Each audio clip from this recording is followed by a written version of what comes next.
Yeah! What is up, guys? It is your LOL support here, and today we're going to be bringing you guys a guide on Rumble, the mechanized menace in the top lane.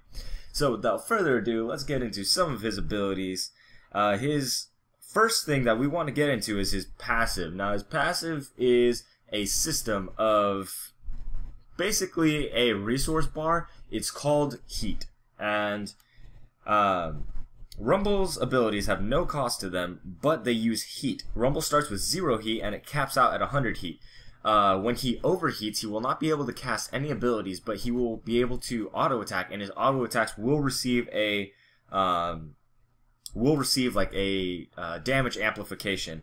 And the damage amplification will deal an additional 20 plus 5 times Rumble's level plus AP, 25% AP.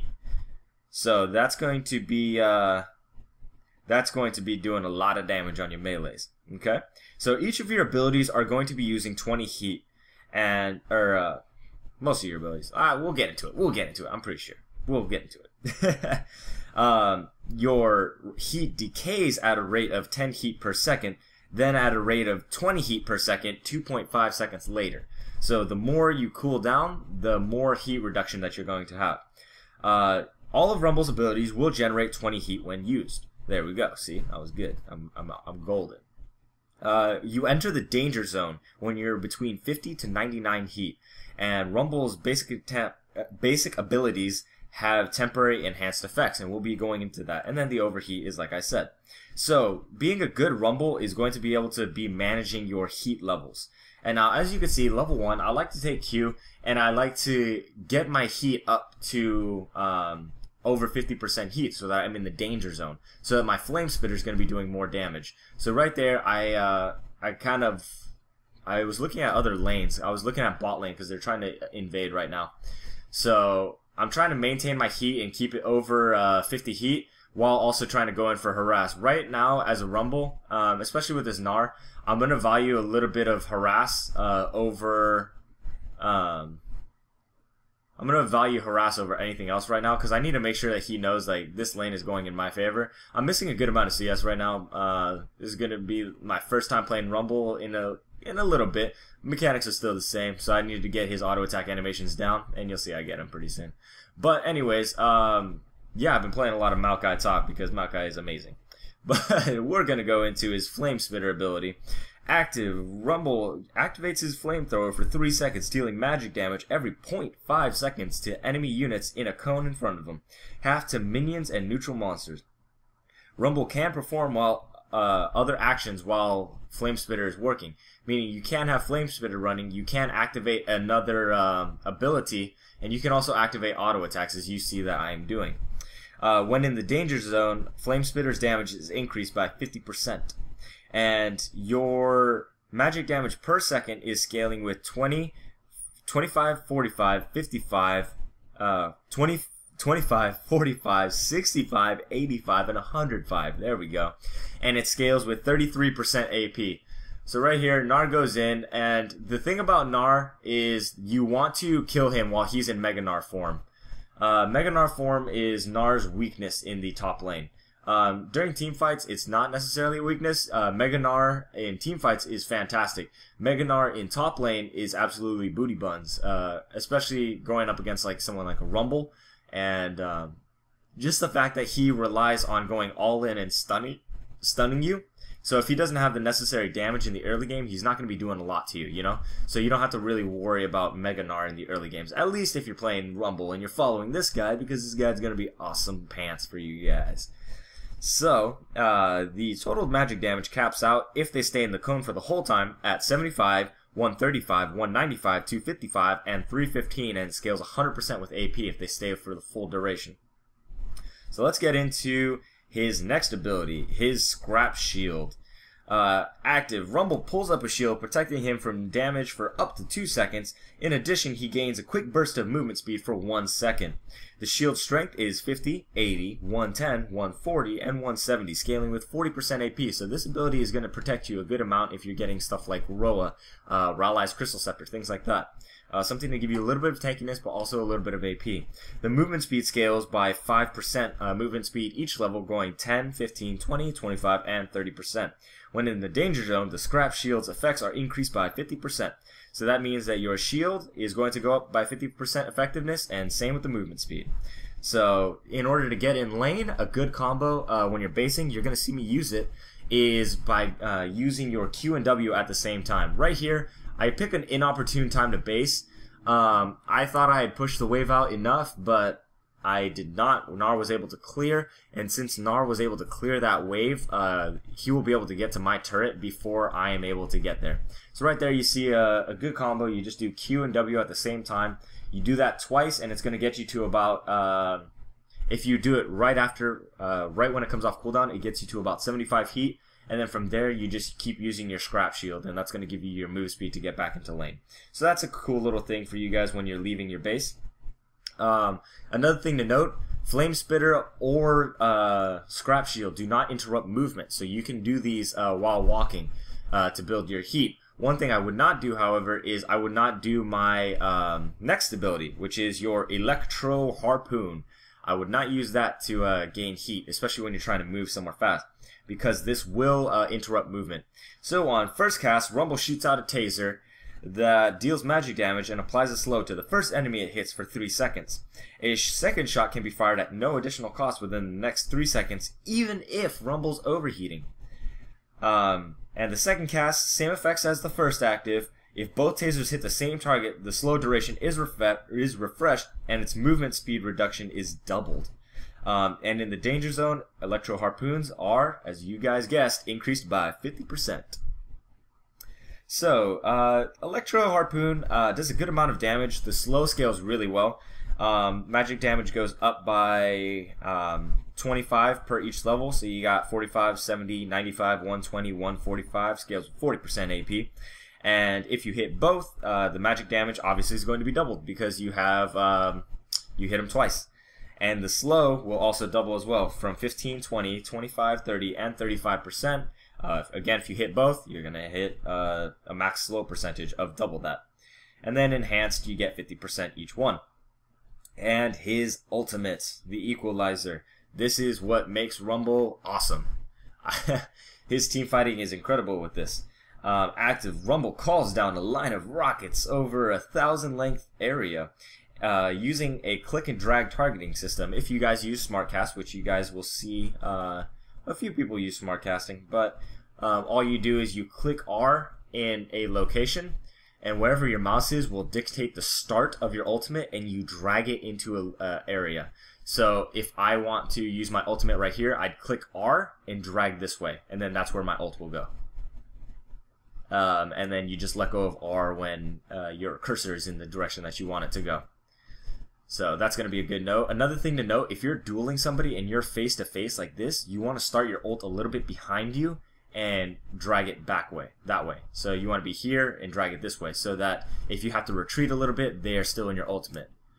But if you do it like right on them and throw it that way, if they chase you, they're out of your ultimate. So that's a good thing to know. Make sure that you always try and fight in your ultimate as well. And this leaves a trail of destruction for 5 seconds, dealing magic damage every second and slowing all enemies standing on the area by 35%. And this scales with 30% AP per second, dealing a total of 150% AP total damage if they stay in it.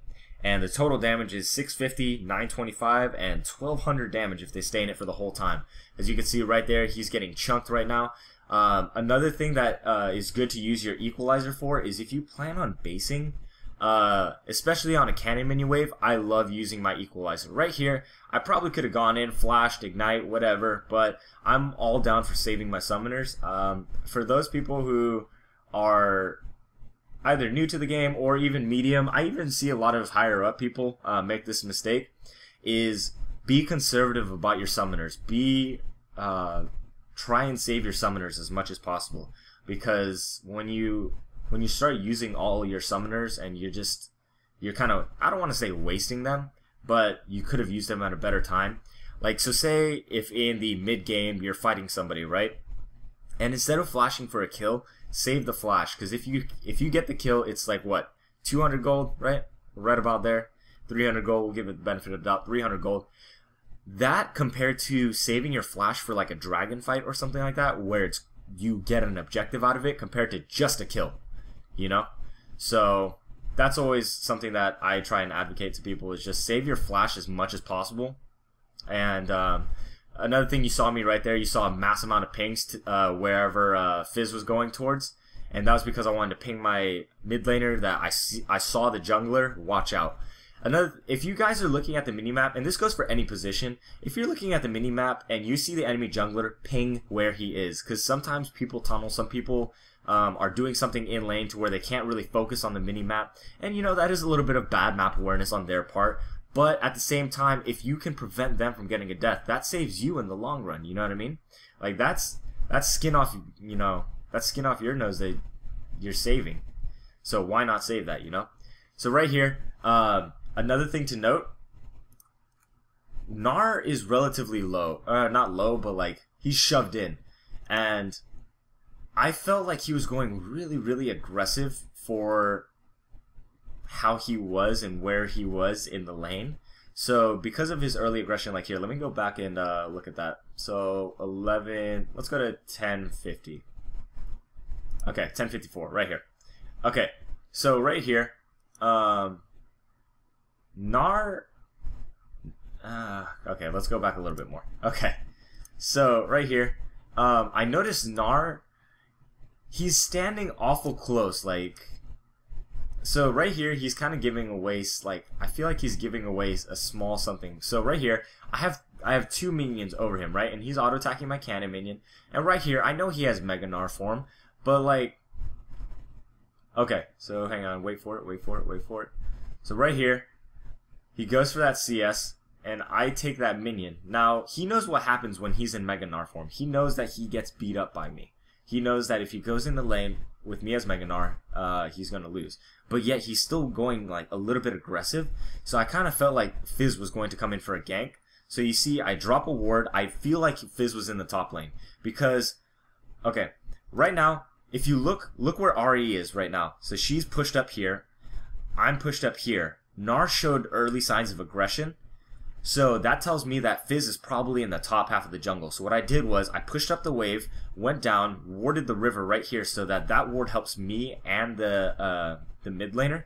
And mid lane was getting kind of camped, so I figured, you know what, pop the ward right there. And I'm going to pop my trinket right here. So we have all of the river entrances covered for the enemy jungler. He did, however, end up going through here. And you're going to see right here, I was a little bit quick to flash here. But I would have rather been quick to flash than to take a lot of damage that would end up forcing me out of lane. You know, because this way I can stay in lane. I got an ignite. I believe someone ignited me, or no, that was Fizz's. I think that was Fizz's ability. Yeah. So I was already kind of in a bad situation, and I need to stay in lane and keep my lead over this Gnar, or keep even with the Gnar. So I just go ahead and burn the early flash to just make sure that I can stay in lane. Right now I have a Seeker's Arm Guard, so he's not going to be able to do much to me compared to the Fizz, who's going AP, which kind of threw me off. I thought he was going to probably more go AD, but that was my fault for not tabbing and checking. So I went ahead and rushed the early Seeker's Arm Guard to stop that. And you're going to see I go into the bush and use my rockets to check the bush. And after I do that, I go ahead and go in for some harass. Now right here, I'm trying to mirror Gnar's movements right now because me as Rumble, I don't have any ranged attacks other than my Electro Harpoon. So I want to try and maximize the avoidance of auto attacks, especially when he's in literal Gnar form, when he doesn't have any Tantrum. But right here, he has Tantrum, right? So I figure he's bound to go in at some point. Or he's about to transform at some point, I'm sorry. So once he transforms, I'm able to go in. Now you see I'm kind of like walking around. I'm trying to land some hits off with my Electro Harpoons. And I'm standing between him and my melee line. So I'm kind of dancing right here because I know he's melee form. So if he wants to CS this, he has to come in and I'm going to Flame Spitter him. So right there, just kind of CSing everything. And just trying to be passive in lane, just kind of getting my hyper barriers. My magnetic hyper barriers. I love this skin, guys. Rising Yordle Phoenix Fire. Yeah, it's the best. It's the best. But so right now, right here, I'm just kind of pushing up. I really have no reason to not push against him. Right here. Okay, this is critical. He missed his boomerang. As Little Gnar, if he misses his boomerang, you go in and you zone him because he has no form of ranged harass other than auto attacks. So if he misses a boomerang, always try and go in on those.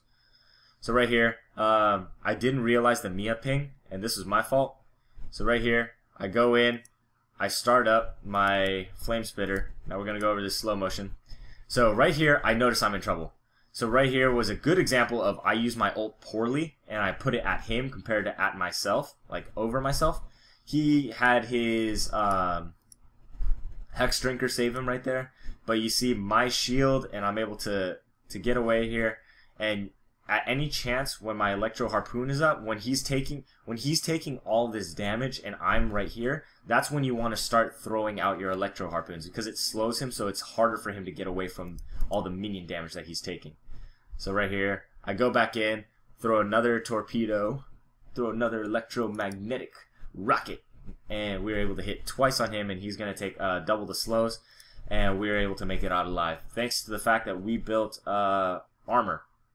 Okay, so another thing I want to advise against is cookie cutter building. A lot of people post on my guides. They say, you know, what's your build order? You know, what's your itemization?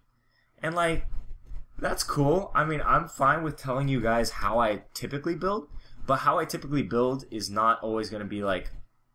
That was a nice catch by the Ari right there, catching Gnar mid jump. But I don't always build the same, you know. If I'm in a lane right now, see right here, I pushed it up so I can base. But if I'm in a lane against the AD, and I know mid AD is a little bit fed, he's 3-1. He's gonna try and roam top because I'm always pushed. So I'm gonna get the early Seeker's Arm Guard compared to rushing my early Liandry's Torment and Sork Shoes.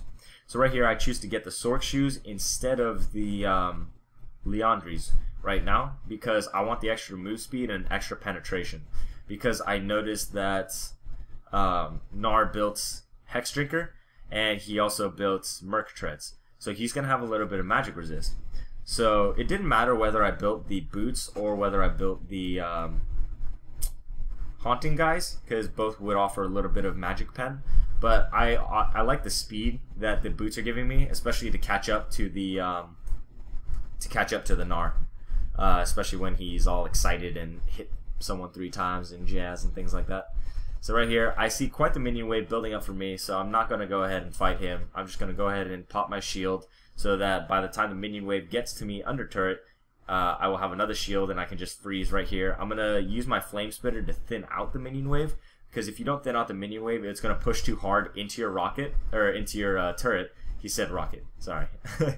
But if you don't thin out too much, then it's going to go into your turret and you're going to lose the freeze. So you need to be able to thin out as much as you can. See, so right there, the minions are getting in to my turret. Whereas right here, I'm just freezing, not trying to do any damage. Because of my warding, I'm able to see where Gnar is going. He's kind of going in towards his jungle. So my guess was he was going to try and do doubles, but he ended up coming back in a lane. So right now, I have a level 11. So I have an advantage over him as far as fighting is concerned since I have a level 2 ultimate. So he's going to be trying to throw down some auto attacks, harass me. And we're just going to wait around for it. I'm not too concerned about it. So right here, just kind of zoning him out a little bit. Right now, he's maintaining river control. And by what I mean by that is if you stand here and you're forcing your enemy laner to stand here, you're preventing the fact that he can ward. The same goes for in the middle of the lane too. If you stand here and he's forced to stand here, you know for sure he's not going to have any wards because you're zoning him from being able to put a ward. It also gives you early notice if the jungler's coming, and if you have good ward vision, you're going to be in a good position if you're denying them vision by standing in the river. But yeah, that's another small tip for you guys. Right there, missed a boomerang. I'm going to pop my shield, go in, pop the flame spitter, wait for the harpoons because I want to pass up these minions so I didn't hit one of the minions with the harpoon and I get the best chance to double hit him. So right here, zoning him a little bit. I am going to miss a CS or two. Debatable if it's worth it or not. Some people would say no, some people would say yes. So right now, he is level 11. It is a fair fight if he decides to engage on me. And right here, I'm just trying to get his tantrum up or rage or whatever you call his bar. I think it's, let's see. What is it? Rage. Okay, so right here, this is critical. So let's go back, 1704. Let's go to 1658. Okay, so right here, Nar's building up his rage. And the second I see him go red, I know what he's going to do. He's going to try and come up to me. So you see I back up, go into my minion wave compared to fighting him in neutral ground. So he's taking minion aggro right here, right? You notice that he's got a good amount of damage on me, right? But I'm not too concerned. He pops his ultimate, throws me back a little bit. So right here, I'm ready to fight. Because what I notice now is all his minions are here. I have three casters fighting him right here. And I hit 0 heat. Once I hit 0 heat, I'm ready to fight because I can spam my abilities. So right there, pop my ultimate, and you notice how I popped it. I popped it along the lane so that he would, if he had to run through lane, he had to stay as much in his ultimate, in my ultimate as possible. If he ran this way, away from me, I could escape by going this way with my shield. But I'm basically lining out his path. He can either stay here and fight me, run down lane, take ult damage, or he can come down here and I escape. So I'm kind of pinning him to decide. But he's Gnar, so he's going to think that he can beat me. I got my shield going. I go ahead and pop Ignite. His Hex Drinker pops. And right here, I'm running back a little bit. Throw the Harpoon. I'm stunned. Another Harpoon and the Flame Spitter, and I'm able to win that fight. So that was an example of waiting for your cooldowns, waiting for everything to come up, and being able to duel with somebody with full knowledge of how to use your ultimate. So I ended up coming out very, it was close, but I knew my cooldowns. I knew I was about to get my shield up and take some damage, and I knew that I had my second charge of my rocket, so I wasn't too concerned. I knew I could probably take that fight. So you see I go back, pick up my Haunting guys, and we're going to get a little bit of AP and health from that, and you see I pick up a Chain Vest. Now, a lot of people are thinking like, whoa, whoa, whoa, hey, don't you go with Liandry's next? Like, you have enough money for that. Why don't you just get the Amp Tome and finish off your Liandry's? Well, right now, I am 2-0 in lane. Gnar is 0-3 because of a gank, right? So he's built 2 magic resist items. So now I look at his build, and he's starting to build a little bit offensively. Now, I don't want to let Gnar get ahead of me. I don't want Zed to roam and get a kill on me and get out ahead, you know? So what I'm going to do is I'm going to protect my investment, okay? So think about it as like a water bottle, okay? If you have a water bottle and there's a sink nearby, right? You don't know if there's water in that sink, but you have the water bottle to catch water, okay? And water resembles being ahead in lane. If at the beginning, if I get my water bottle, I put the cap on the water bottle, right? The cap symbolizes like armor, so I'm securing something, right? If I put the cap on too early, then if there is water, I can't put any water in it. In the same respect, if you get armor and resistances too early in a lane, you're not going to have damage. You're not going to be able to. You're not going to be able to fight them. You're not going to be able to win lane. You're just going to get like neutral, you know. And if that's what you're going for, cool. But if you wait a little bit, get damage first, like I did. With the Seeker's On Guard, it's a little bit of both. I put a little bit of water in my bottle, and my bottle's halfway filled now. And I'm just going to put the cap on. And the cap is my armor. Okay? So, I have 2 kills up on him. I'm up 139 CS to 91. Because I've been zoning him properly. I've been making sure that he spends time dead, and he's been doing inefficient roaming. So, because of that, I'm going to go ahead, put the cap on, and I'm going to basically say, yo, you're not coming back. Not in my lane. If you want to come back into this game, you better roam somewhere and get that kill somewhere else, because you're not getting it on me. I'm saying the same thing to Zed right now too. I'm saying, yo Zed, you can come up here if you want. I'm going to take you and your boy Gnar, and it's going to be no problem. So right here, every time I'm just trying to semi-proxy It's not like a true proxy, but I am like intercepting the wave. But I'm making sure that I get as much CS as possible because now Gnar is not worth much to me. CS is worth more to me. So we're going to try and keep our CS higher than average. So right here, there's a little team fight going on here. So I know that the jungler is down there, so I really have no fear of getting killed by this Gnar. So I'm going to go ahead, pop my ultimate, and I'm able to pick up the kill there. That was just an example of a good ultimate. I waited for him to use up all of his escapes. I waited for him to use his bounce. I waited till he had nowhere to go, and he made the dumb mistake of walking under the turret this way, pinning him against the wall in the turret, so I just used my ult against the wall. It's good to know how to use your ultimates, especially with all these circumstances.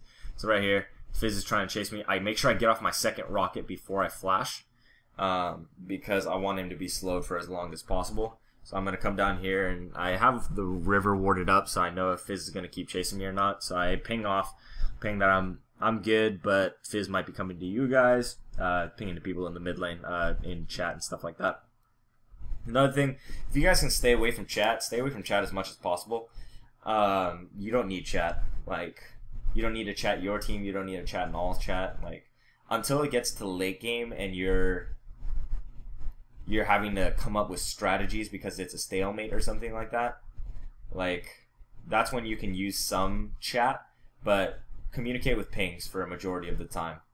So right here, used up my shield, and I ended up soaking up all of Lucian's ultimate without taking any damage, so that's a cool thing. Armor plus my ultimate. So right here, Amumu gets hit by the shark, so we're just kind of waiting around. I want to go ahead and take the lantern because I can go in. Making sure that I have 50 heat, charging up. I notice right here, okay, so one thing to note, we have Gnar up here, we have 4 people here. If you take a look at their general health, everyone's pretty healthy except for their AD carry. Their AD carry is about half health. We have full health people basically. So we want to go ahead and go for this fight. So right here I get knocked up a little bit. You see, I go ahead, I get my second. Once I see that I've hit that, and I see Lucian's positioning, he's against the wall right now. So my main target of focus is Lucian, and consequently, or as a result of, I'm going to get Zed as well. So I go ahead and pop my ultimate. You see, I pin him against this wall. He has 2 choices: come in and fight me with a full fear, with a danger zone fire, or he can walk back in my ultimate. It's his choice. Either way, he will suffer a lot of damage. And you see, Janna ulted, but Fizz dove in, so we were able to pick up an easy kill on the Fizz. We want to keep going. My Ahri goes in. I notice that she's tanking turret aggro, so I go in and I just overheat myself so that I can get the extra melee damage. And I'm taking up all the damage right here, especially from the turret as well. So I ended up going back out. I want to leave the fight because I am taking a lot of turret aggro. And right there we were able to pick up a very successful 3.5, basically for nothing. So we were all able to get out of the live. They were able to pick up a turret right there, but we will be able to pick up a 2nd tier turret for that. And after the 2nd tier turret, we're going to go down and get the dragon. However, I make a move right here that is very stupid.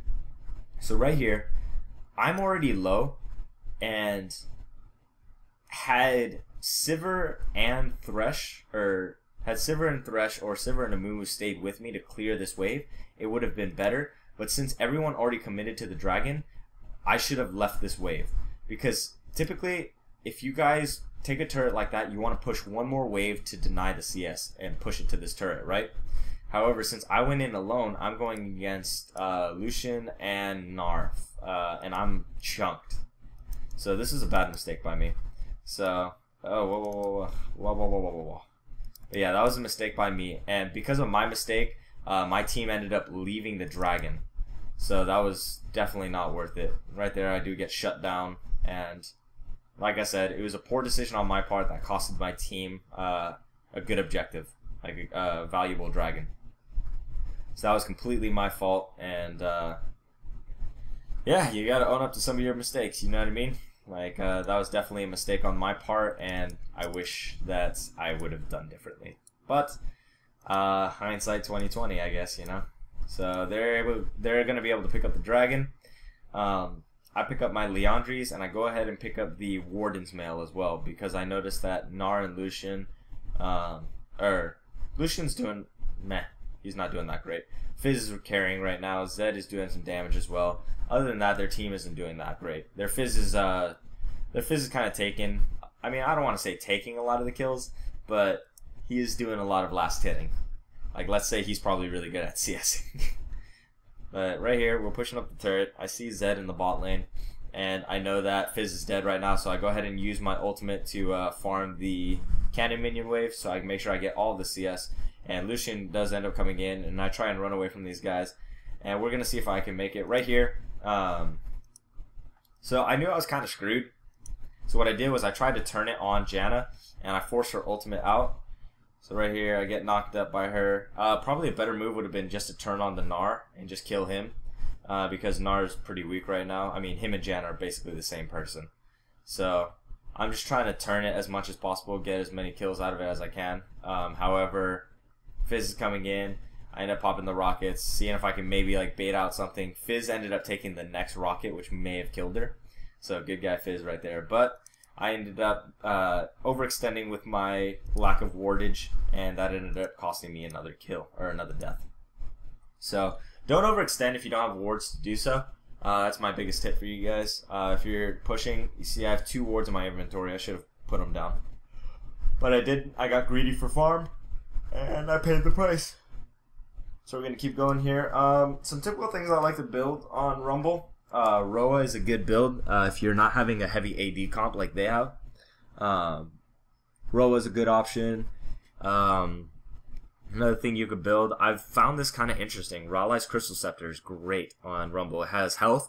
It has AP now. It has a lot of AP now because of the changes to it.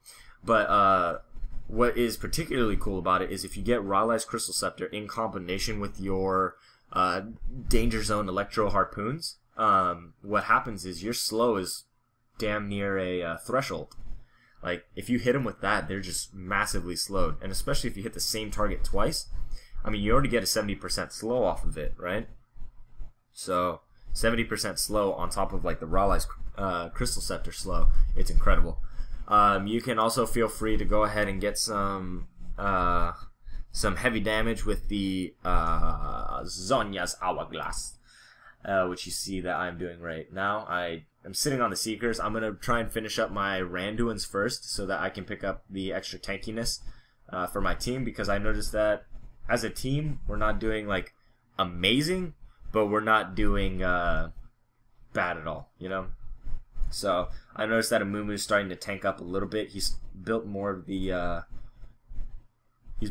health route, not so much the armor, so I need to be able to tank up some damage for my team. So we see a team fight breaking out here, and I outplay myself so hard in this team fight. This is an example of just being very twitchy and very not being calm when you go in. So right here, I see Fizz go into the bush. I have my overheat. So right here, I get knocked up, and I don't know. Like, I got knocked up and I got scared, and I shouldn't have flashed because I should have seen that Gnar and Janna were both low. But instead, I got knocked up by the Janna. I knew that I could not cast any abilities as far as my abilities are concerned. And I didn't know if Fizz's ult was up yet or not. So I didn't want to get bursted down. And I was like, okay, you know what? I'm just going to flash out. Which, it was a very early flash. And I ended up going back in anyways. That's another mistake. And I was going to use my ultimate right there, but the way Janna ulted me, it ended up moving my cursor. It ended up moving my cursor for some reason. Like, I ended up shifting my cursor like on my screen, and I ended up fucking up this ult too. So that was an example of just like such a shitty team fight, that because we were just genuinely ahead of the enemy team, that we were able to fight. So right here, I'm pretty tanky, so I'm able to tank up a lot of the AD damage that was coming my way. They ended up picking up a kill there, and it was a not so favorable encounter because I was not able to use my ultimate. I was not able to get any of my damage off into that fight, and my damage is a good amount of damage for this team. So right here, I'm trying to clear out the minion wave. I am a little bit worried that they're going to be coming in and trying to kill us, but I ended up shielding off. I try and thin out the minion wave as much as possible, and we're just going to go ahead and base and give him the turret. Not much we can do there. That was poor execution on my part, and I knew it the second it happened. I knew it was just such a shit play. But you live and learn. Hopefully you guys learn from my example. So right here, just going back, trying to see if I can stop the advance of their team. You see that I picked up the home guard option. No need to pick up the distortion. I'm not running teleport. If I was running teleport as a top laner, I might want to run the distortion route, just because I have flash and teleport, and that'd be more useful. I'd probably run teleport more so on a team comp. So like if I'm going in my ranked 5s team or something like that, I'd probably take teleport as a top laner. But as a solo queue top laner, you want to typically not take teleport. And I say that because the rotation power and the rotation communication between solo queue players is very, very poor. Even in high diamond area, like diamond, it gets really like decent, but it's still not perfect, you know? Like, there's still a lack of communication for both parties.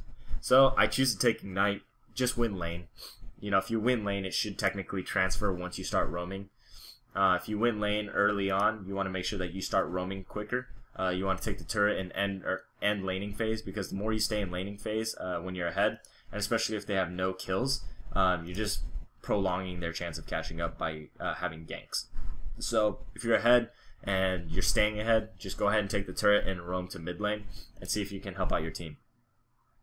So right here, they started up doing dragon. Lucian goes ahead and pops his ultimate. I noticed that Gnar is out of position, so I would try to go and turn on Gnar. Right there, pop an ultimate. What I should have done, okay, when you're in the river, this is the best ultimate you could do right now. So like, we're retreating this way, right? So our team is going that way. The best ultimate was to go from here all the way across the ramp like that, because it totally cuts out their chasing potential. But I ended up ulting here because I saw potential to duel the Lucian and take him out. I had confidence in my team. We're generally at full health, so we have a little bit more health than they do, but I was not able to do so. You see that my ult is chunking down the Lucian, but Janna goes ahead and pops her ult. I walk around because I am overheating, so it's not safe for me to walk through, and I don't have any of my summoners up. I don't have any of my flashes or my ignites. So right here, I'm going in, trying to zone them off of the Amumu.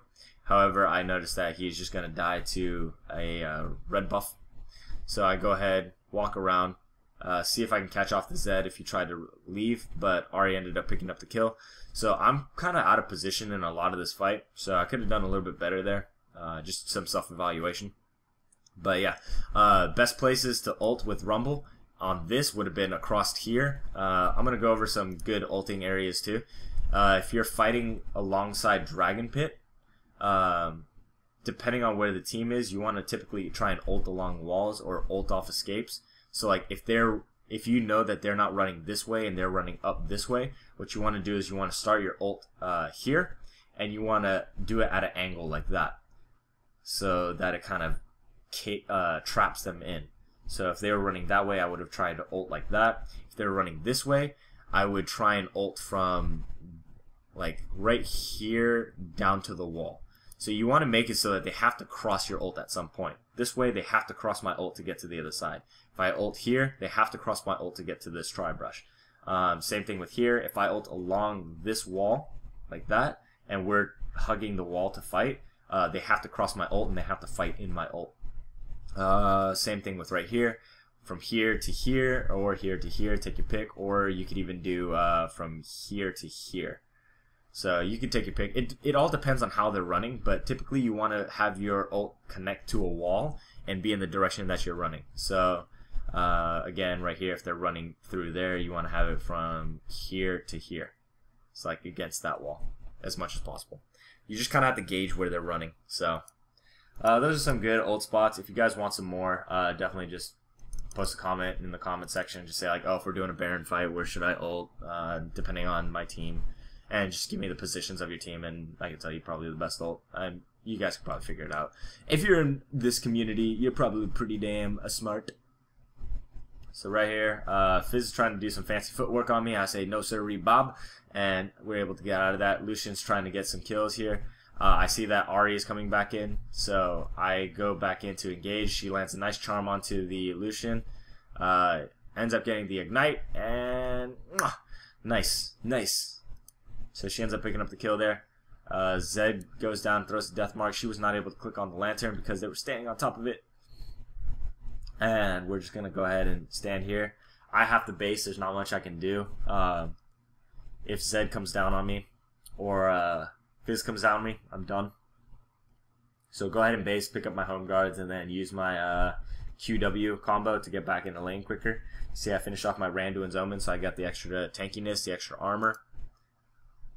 And Lucian's not going to be able to do much while I'm around. So right there, you see I was able to get two rockets off and some flame spitters, and he's already down to half health.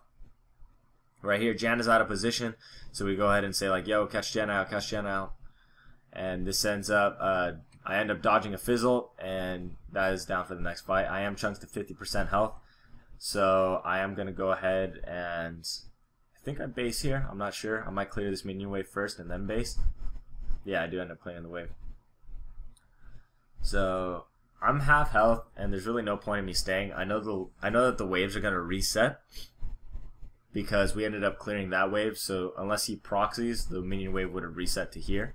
In which case, I have time to get back to turret.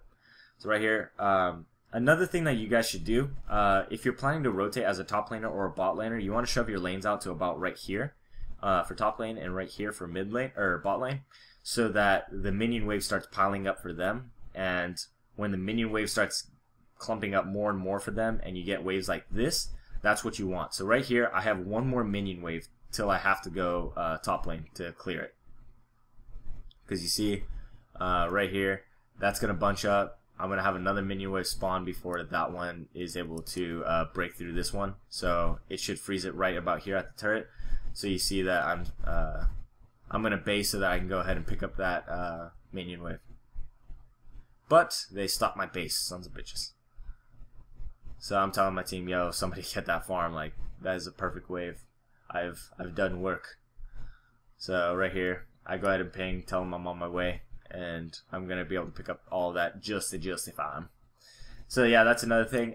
If you guys are also behind, like if you're 0-3 in lane, what you need to do is, like say if they took your tower early, so they take your tower and you're forced to right here, push up the wave till about mid, take out 3 of the melee minions, or you could take out the whole wave actually, and go back and just farm. Like farm the jungle, farm wolves, farm everything. Farm as much as you can in the jungle safely, and then by the time you're done with like a full jungle route, the wave should be piling up and coming back here. The name of the game when you're behind is CSing safely. So like if I'm farming the jungle, the wave's pushing, and then you get like a monstrous wave like right here, then why not, like that's going to be safe farm for you to get because you're under turret. And then once that's gone, you go ahead and go back to your same route. So if you're behind, just farm as safely as possible. I know a lot of people, when they're behind, they get frustrated, they try and roam, they try and do all these inefficient things, and it just ends up hurting them. So right there, you see, connect my ult with the wall. So if Janna wants to leave that way, she has to use that, or she can go that way, but the Gnar is going to be stuck. So you see, I ended up going this way. I see that the lizards were going into the bush, so I noticed that Gnar wasn't the only one. So right there, land an auto attack, throw down the ignite. I am able to pick up the kill on the Gnar. I'm trying to hold off and do as much damage to the Lucian as I can before I die. I don't know if they were able to pick up the kill here or not. Let's see if they are. Nice flay. Good flash by Lucian. So then the culling comes out, and we're not able to pick up the kill. So damn.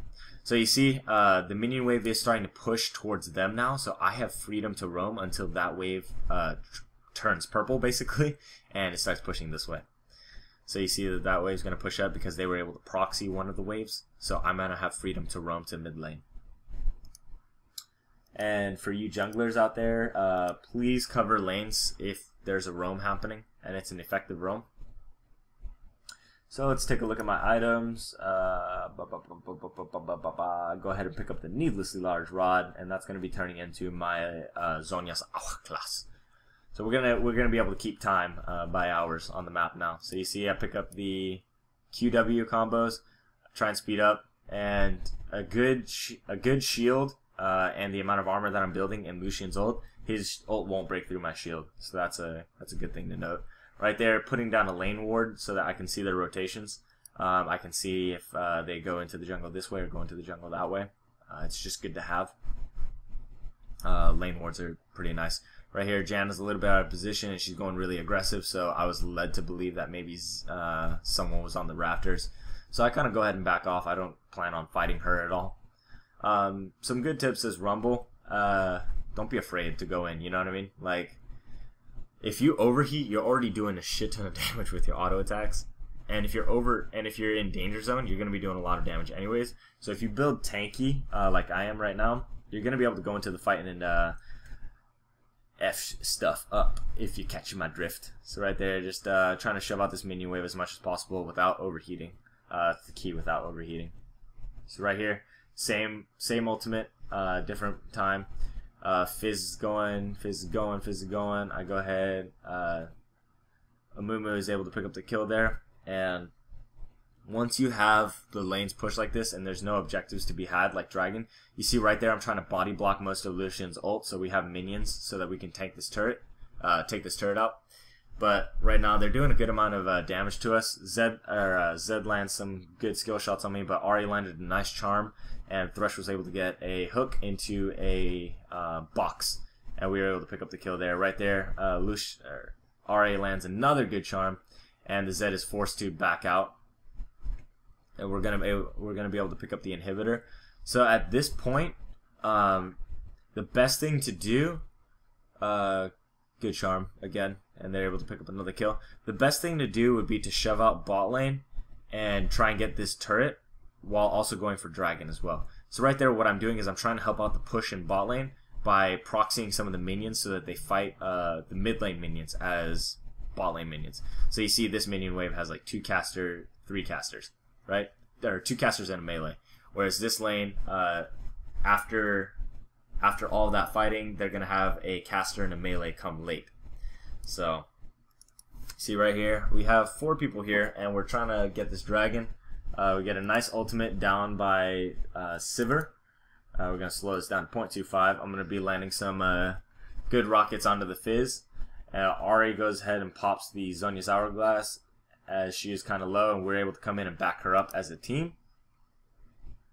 And Janna gets a nice Typhoon out onto us, and we're going to start up the dragon.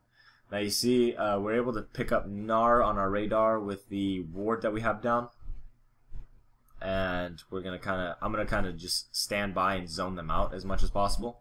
So I'm launching the rockets. I know that he goes back into normal Gnar. Little mini Gnar form, and right here Lucian's coming back in, and I'm trying to zone him from coming into our fight because right now we have 4. I back out a little bit after I see that we got the dragon. However, now that I see that Ahri's trying to go back in a little bit, I try and go in and help her out. She lands a nice charm. I could have popped an ultimate a little earlier and she would have lived here, but you know, I didn't want to.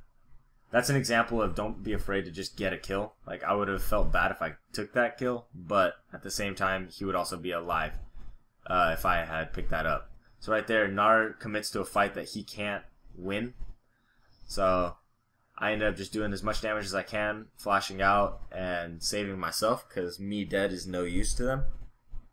So now, mid lane is inherently pushing, top lane is pushing right now, so our goal is to push bot lane and get this turret. So what you're going to see me do is I'm going to come down to bot lane, try and pick up this farm and push out the waves. My team should not be fighting right here. What my team should be doing is my team should be coming back down with me to push this turret. And I try pinging them, asking for help. But I think eventually they'll try and rotate, but I don't know if we're going to be able to pick up this turret or not. We shall see. Yeah, Zed's right there. I have no chance of fighting him at the health that I'm at. So I'm going to go ahead and base, not think too much about it, and go ahead and pick up the Zhonya's Hourglass, and I pick up a Spectral Scowl. Spectral's Cowl. There we go. That was a little hard, but we were able to say that. So I pick up the Spectral's Cowl, because I noticed that Fizz is the only person that's pretty much doing damage on their team, and I need to save up my health from the magic damage that he is doing. So right there, we now have an open inhibitor top lane, and we have a bot lane that will be pushing towards us. So right here, we get into a good fight. I pop my ultimate, and I go ahead and pop Zhonya's Hourglass. So right there, my team's doing a good job of fighting around my ultimate. End up popping his, whatchamacalls is it? His Hex Drinker. Did he turn Malmortius? No, he's still sitting on the Hex Drinker. Okay, so we ended up popping his Hex Drinker. I laid down a nice ultimate, and then Zhonya'd, so you saw I threw it at a cross, so Lucian tried to dash over it, but he ended up staying in the turret and having to come closer to us, and we just had to fight in the, just fighting my ultimate, and then we are golden. And we were able to win that fight. They have 2 down right now. We're just going to go ahead and push the objective and win the game. So guys, I really hope that you enjoyed this Rumble guide. I really intended for this guide to actually come out last Friday. However, LoL Replay's been messing up quite a bit lately, and we were not able to do anything with that because, you know, if LoL Replay messes up, I lost all of my replays. I lost all of the guides that I was planning to give to you guys. I had a Vladimir, a Rumble, had a Rise top, things like that. But I mean, it's no problem. We could definitely just record them over again. But guys, I really hope that you enjoyed this guide. I hope that you learned a lot. If I missed something, feel free to post it in the comment section down below. And as always, I hope that you guys have a fantastic day. And without anything else to say on this topic, this has been your LOL Support, and I am out of here.